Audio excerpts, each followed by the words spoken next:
Kikeriki and welcome KFP, welcome to another video, welcome to my kitchen once again.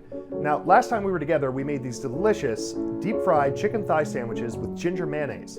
And Tenchou actually gave us some feedback on how those sandwiches looked, and this is a summary of how that went. I did see the video. Head chef, no. Sous chef. I don't think you're quite ready for head chef yet, and you know why? I think your burgers desperately needed some lettuce inside. Where the fuck are the veggies, huh? Just a few pickle slices, you think that will do it? No, where the fuck are the veggies? Where's the tomato slices? Where's the lettuce? I'm not gonna eat a crispy chicken burger if there's no lettuce in it. It needs a lettuce desperately. The crunchy, fresh lettuce. The only thing that was in your burger, was okay. I'm sure it was delicious, but visually it was lacking color. It was 70% bread and 30% meat. Lettuce, Doko!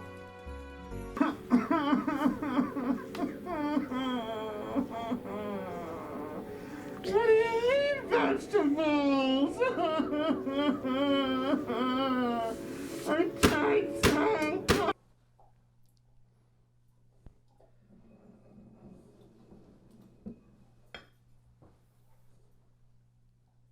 It went well.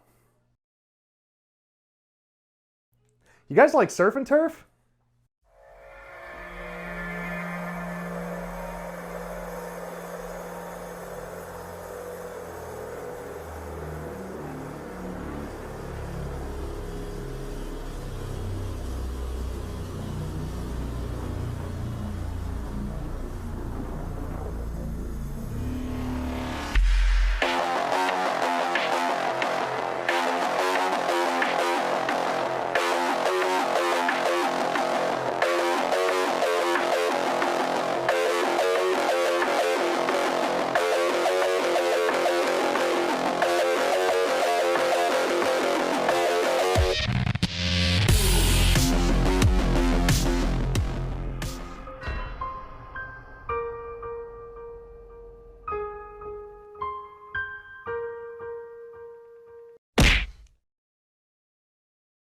Now that we've all had a good laugh at my expense, let's go ahead and get into it.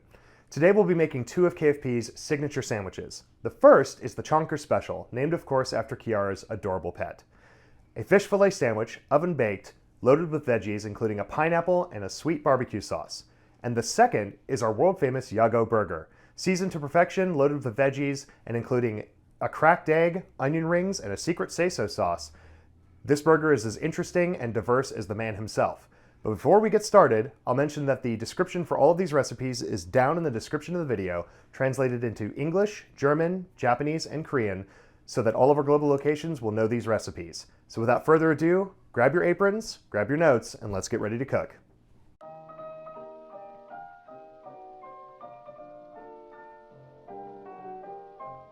To start with, you'll need one 3x3 inch salmon fillet, rosemary, salt, fresh black pepper, a large hamburger bun, a slice of provolone cheese, lettuce, tomato, and sliced onion, pineapple slices, and barbecue sauce. On a baking tray or in a baking-worthy pan, you'll add the salt, pepper, and rosemary to the fillet, rubbing it in gently. And this is all the seasoning you're going to need. In an oven set to 400 degrees Fahrenheit, you'll place the pan on a middle rack and let it cook for between 10 to 15 minutes, depending on how thick your piece of fish is. In the meantime, we'll go ahead and put a few grill marks on these pineapple slices. It always brings up the flavor a little bit better. On a griddle set to 350 degrees, go ahead and just drop a piece of pineapple on there, and you'll want to turn it after about a minute or so, and it should have slight brown marks on each side. This is also a great time to toast your buns for the sandwich. To prepare the sandwich, you'll want to first add the barbecue sauce to both buns, an ample amount on both. And if you're looking for the recipe for a homemade barbecue sauce, you should see my previous video. We make a nice American-style honey barbecue sauce in that video. and it works just as well for the sandwich as it did for that chicken. Then you'll go ahead and put the lettuce on the bottom bun,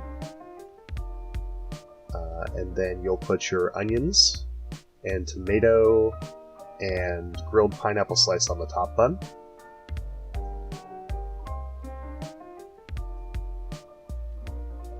And then finish off the top bun with the piece of provolone cheese. And then to finish the sandwich, you'll just take the salmon fillet, pull the skin off, and place it right on top of the lettuce side of the bun.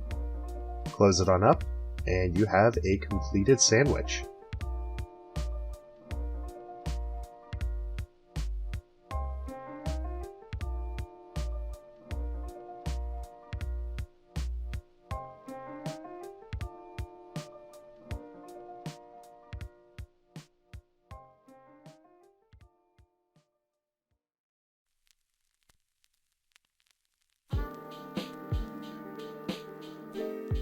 For the Yagoo Burger, you'll need 1/3 pound hamburger patty, 1 egg, 1 slice of provolone cheese, 2 cooked onion rings, lettuce, tomato, and pickle chips, and a large hamburger bun. And to season the patty, you'll need salt and pepper. In a small mixing bowl, we'll make the seiso sauce, which is 1 tablespoon of black pepper, a 1/4 cup of sriracha mayonnaise, and a tablespoon of soy sauce. The first thing you'll do is you'll mash the hamburger patty with a little bit of an indentation in the center. This is so that when we cook it, the patty will tend to shrink, and the little mash in the center will keep it from completely shrinking up. And then you'll rub it with some salt and grind some pepper onto it to season it. You only really need to season one side of it. We'll go ahead and cook our onion rings in a deep fryer. I use pre-made onion rings here. I'm not going to go into how to make those at home. A deep fryer works great. You can also make them in your oven. Just follow the instructions on the package that you have. And then we'll go ahead and add the hamburger patty to a griddle set to 375 degrees. And at the same time, we'll go ahead and crack our egg and cook it. Egg will need to cook about 2 minutes to 3 minutes on each side. And the hamburger patty will need to cook about 3 to 5 minutes on each side, depending on how thick your patty is. Once the egg yolk is thoroughly cooked through, you can go ahead and pull that off and set it aside for now. And we'll wait for the burger to finish cooking now.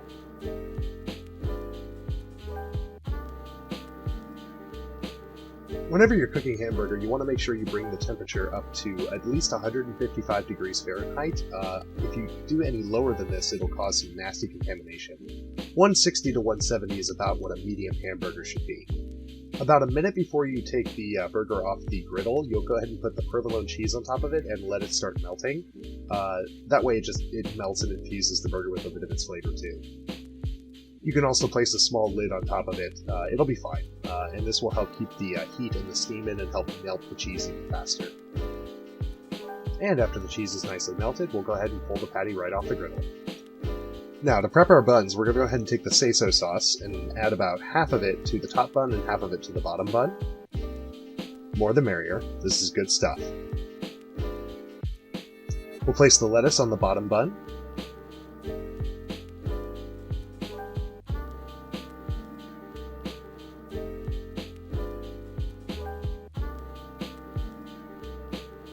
And then we'll add the pickles, the tomato, and then the onion rings.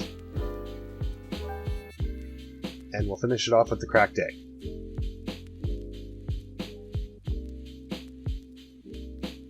And there you go. That is a Yagoo Burger.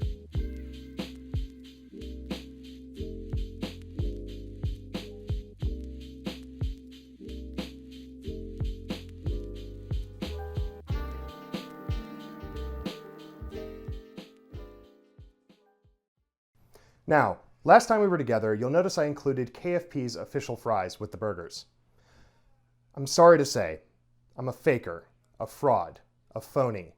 Those were not KFP's official fries. KFP's fries are hand-cut and hand-seasoned with salt, pepper, and delicious herbs. And to rectify our mistakes for last time, I'm going to show you how to make those at home right now. For our special KFP fries, you'll need 1 potato sliced into 1/4-inch segments, and then a mixture of salt, pepper, and rosemary. You'll take your fries over to a deep fryer set to 350 degrees Fahrenheit. If you don't have a deep fryer, then a large pan filled halfway with oil brought to the same temperature will work just fine. And when you are cooking these, you'll want to make sure you shake the fries after about a minute of cooking. That way they get separated. Otherwise, you'll have areas of the fries that are undercooked. You'll see me shaking the handle here after a while, and that's exactly what I'm doing, is I'm shaking the basket inside the deep fryer. And then you'll let these cook for about 3 to 4 minutes, maybe even 5. It depends on how thick your fries are.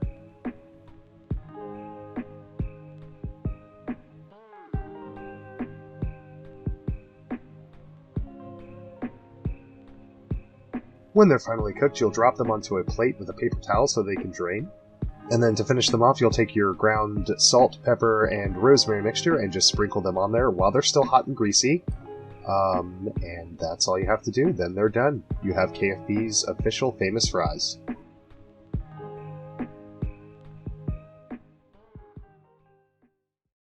Well, and there you have it. Thanks for coming to the video today, guys. Now, you might be wondering, Sheridan, Gerard, isn't KFP like a chicken restaurant? Where are the wings? Where are the nuggets? Where are the tenders? To you, I would say, no, you idiot. KFP is a vegan chicken restaurant. But in all seriousness, next time we do a video, you'll probably see something a little bit more familiar on the menu. But as always, thank you for coming to the video. Thank you for supporting KIARA. Thank you for supporting KFP. And remember, #woke, #yoke. KFP is not bankrupt, and viva la KIARA. Thank you, auf Wiedersehen, and good luck out there, KFP. We'll see you next time.